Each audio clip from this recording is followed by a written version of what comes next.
સહયોગી આરતી મહેતા જોડાયા છે, આજે શ્રદ્ધા પરસાણીયા પણ અમારી સાથે જોડાયા છે।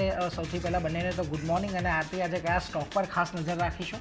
Good morning Neeraj. અને ઘણા બધા કાઉન્ટર છે જ્યાં આજે ફોકસ રહેવાનું છે। શરૂઆત કરીએ તો જેકે સિમેન્ટ, અહીંયા ખાસ કરીને ફંડ એકત્ર કરવાના જે રીતે સમાચાર આવતા દેખાઈ રહ્યા છે એને કારણે સ્ટોક ફોકસમાં રહેશે, જ્યાં કંપની એનસીડીઝના પ્રાઇવેટ પ્લેસમેન્ટ દ્વારા ખાસ કરીને ફંડ એકત્ર કરવા જઈ રહી છે અને 500 કરોડ સુધીનું ફંડ એકત્ર અહીંયાથી કરતી જોવા મળશે।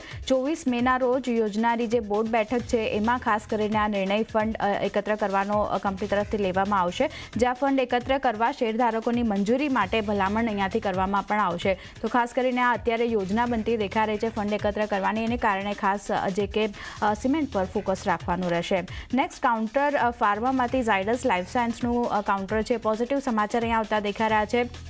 કંપનીને યુએસ એફડીએ પાસેથી જયથરી ટેબ્લેટ્સ માટે મંજૂરી મળતી દેખાઈ રહી છે। આ નવી દવા જે છે કંપનીની તેની માટે ખાસ કરીને મંજૂરી યુએસ એફડીએ પાસેથી મળતી દેખાઈ રહી છે, જેમાં મંજૂર ડોઝ જે છે 6 mg, 18 mg, 30 mg અને 36 mgનો સમાવેશ આ મંજૂરીમાં થતો દેખાઈ રહ્યો છે। અને મંજૂરી મળતા હવે કંપની યુએસમાં એમ્ફલાઝા ટેબ્લેટ્સનું જેનેરિક વર્ઝન અહીંયાથી લોન્ચ કરી શકશે।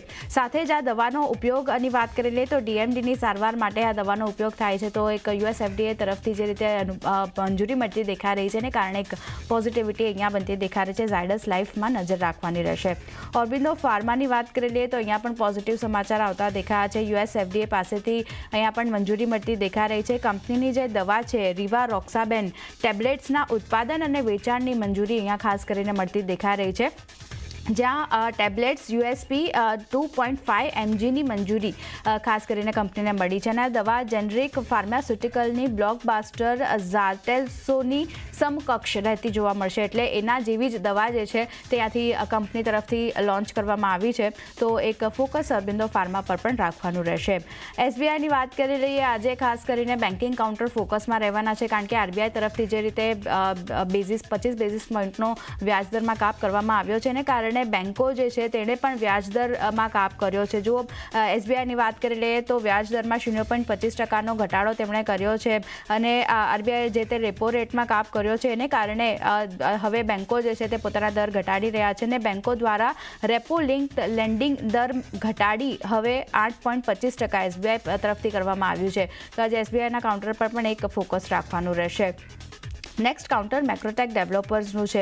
અહીંયા જે ઘણા ટાઈમથી અભિષેક લોઢા અને અભિનંદન લોઢા વચ્ચે સત્તાને લઈને વિવાદો ચાલી રહ્યા હતા, ત્યાં ખાસ કરીને હવે સત્તાવાર રીતે ઉકેલ તેમનો લાવવામાં આવ્યો છે, જ્યાં અભિષેક લોઢાનું મેક્રોટેક ડેવલપર્સ લોઢા અને લોઢા ગ્રુપ બ્રાન્ડ પર હવે અધિકાર રહેશે, અને અભિનંદન લોઢાની વાત કરી લઈએ તો તેમનું હાઉસ ઓફ અભિનંદન લોઢા બ્રાન્ડ પર અધિકાર રહેશે। તો આ વિવાદનો જે રીતે ઉકેલ કરવામાં આવ્યો છે એને લીધે મેક્રોટેક ડેવલપર્સનું કાઉન્ટર પણ આજે ફોકસમાં રાખવાનું રહેશે, ધ્યાન રાખવાનું રહેશે। અહીંયા પણ ટાટા પાવર નેક્સ્ટ કાઉન્ટરની વાત કરી લઈએ, કરાર કરવાના સમાચાર આવતા દેખાઈ રહ્યા છે, જ્યાં કંપનીએ એનટીપીસી સાથે પાવર પરચેસ કરાર કર્યા છે, જ્યાં 200 મેગાવોલ્ટના firm and dispatchable renewable energy develop કરવા માટેના કરાર છે। પ્રોજેક્ટ 24 મહિનામાં પૂર્ણ થવાની અપેક્ષા પણ બનતી દેખાઈ રહી છે, અને પ્રોજેક્ટથી લગભગ 1300 મિલિયન યુનિટ વીજળી ઉત્પાદન અહીંયાથી થતી જોવા મળશે। તો તે એક ફોકસ રાખવાનું રહેશે, અને પોઝિટિવિટી ટાટા પાવર આપણના સમાચાર લીધે બતાવી શકે છે, અહીંયા એક ધ્યાન રાખવાનું રહેશે। અશોકા બિલ્ડકોન નેક્સ્ટ કાઉન્ટર છે। અહીંયા જો સમાચાર જે રીતે બનતા દેખાયા છે, બે અલગ અલગ સમાચાર છે। સૌથી પહેલાં તો કંપનીએ તેની 16 સબસિડરીમાં રહેલો 100% હિસ્સો, સંપૂર્ણ હિસ્સો જે છે તે અહીંયાથી વેચ્યો છે, અને કંપનીએ તેનો સંપૂર્ણ હિસ્સો યુનિક હાઇબ્રિડ રિન્યુએબલ એનર્જીને વેચ્યો છે। બીજી બાજુ જે સમાચાર આવતા દેખાઈ રહ્યા છે એ મધ્ય રેલવે દ્વારા કંપનીને L1 બિડર જાહેર કરવામાં આવી છે, અને કુલ 569 કરોડના પ્રોજેક્ટ માટે કંપની L1 બિડર જાહેર થઈ છે। તો આ બંને સમાચારનું રિએક્શન આપણને સ્ટોક બતાવશે। અશોકા બિલ્ડકોન પર એક ફોકસ રાખવાનું રહેશે। પર્સિસ્ટન સિસ્ટમની વાત કરી લઈએ તો અહીંયા ખાસ કરીને મંજૂરી મળવાના સમાચાર આવતા દેખાઈ રહ્યા છે, જ્યાં એનસીએલટી મુંબઈ પાસેથી સબસિડરી કેપિયોટ સોફ્ટવેરના મર્જરને મંજૂરી મળી છે, અને આ કેપિયોટ સોફ્ટવેર હવે કંપનીમાં સંપૂર્ણપણે ઇન્ટિગ્રેટેડ થતી આપણને જોવા મળશે, જ્યાં મર્જરનો હેતુ ખાસ કરીને કામગીરીને વધુ સરળ બનાવવા માટે નો રહેતો દેખાઈ રહ્યો છે। તો પર્સિસ્ટન સિસ્ટમ પર પણ આજે એક ફોકસ રાખવાનું રહેશે। અને છેલ્લે મારા તરફથી ગ્રીવ્સ કોટનની વાત કરી લઈએ તો અહીંયા મેનેજમેન્ટ ફેરફારમાં અમુક સમાચાર આવતા દેખાઈ રહ્યા છે, જ્યાં કંપનીના અત્યારના જે MD હતા અરૂપ બાસુ, તેમણે પોતાના પદેથી રાજીનામું આપ્યું છે અને હવે કંપનીના MD અને ગ્રુપ CEO પદે પરાગ સાતપુતેની નિયુક્તિ કરવામાં આવી છે. તો આ મેનેજમેન્ટ ફેરફારના લીધે ગ્રીવ્સ કોટન પર પણ એક ફોકસ રાખવાનું રહેશે. તો આ ઘણા બધા કાઉન્ટર છે, ખાસ કરીને JK સિમેન્ટ, ફાર્મા સેક્ટરમાં અરબિંદો ફાર્મા, ઝાયડસ લાઈફ જેવા કાઉન્ટર છે. SBI જે રીતે લેન્ડિંગ રેટ ઘટાડ્યા છે એને કારણે એક ફોકસ રાખવાનું રહેશે. પણ એ સિવાય શ્રદ્ધા, અન્ય પણ ઘણા બધા કાઉન્ટર છે જ્યાં એક નજર રાખવાની રહેશે. ઘણી બધી કંપનીઓ છે, ક્યાં ફોકસ કરી રહ્યા છો? જી, ગુડ મોર્નિંગ આરતી, ગુડ મોર્નિંગ નીરજ. તો સૌથી પહેલાં ઇરકોન ઇન્ટરનેશનલની વાત કરીએ તો કંપનીને LOA મળ્યાના સમાચાર છે. કંપનીને નોર્થ વેસ્ટર્ન રેલવે તરફથી 127 કરોડનો LOA મળ્યો છે. ત્યારબાદ NCL ઇન્ડસ્ટ્રીઝની વાત કરીએ તો Q4માં બિઝનેસ અપડેટ આવતી જોવા મળી છે. કંપનીની સિમેન્ટ પ્રોડક્શનમાં 7.29 લાખ મેટ્રિક ટનથી 8% વધીને 7.90 લાખ મેટ્રિક ટન થયું છે. સિમેન્ટ વેચાણમાં 7.45 લાખ મેટ્રિક ટનથી 7% વધીને 7.94 લાખ મેટ્રિક ટન થયું છે. ત્યારબાદ સિમેન્ટ બોર્ડ પ્રોડક્શન 21,976 મેટ્રિક ટનથી 5% વધીને 20.767 મેટ્રિક ટન જોવા મળ્યું છે. અને સિમેન્ટ બોર્ડ વેચાણની વાત કરીએ તો 21,651 મેટ્રિક ટનથી 6% ઘટીને 20,438 મેટ્રિક ટન જોવા મળ્યું છે. RMC પ્રોડક્શનમાં અને વેચાણમાં 85,580 CUMથી 14% ઘટીને 73,954 CUM થતું જોવા મળ્યું છે. અને ડોર પ્રોડક્શનની વાત કરીએ તો 6,170 યુનિટથી 23% ઘટીને 4,725 યુનિટ જોવા મળ્યું છે. ત્યારબાદ સુલા વિનયાર્ડ્સની વાત કરીએ તો Q4ની બિઝનેસ અપડેટ આવતી જોવા મળી છે.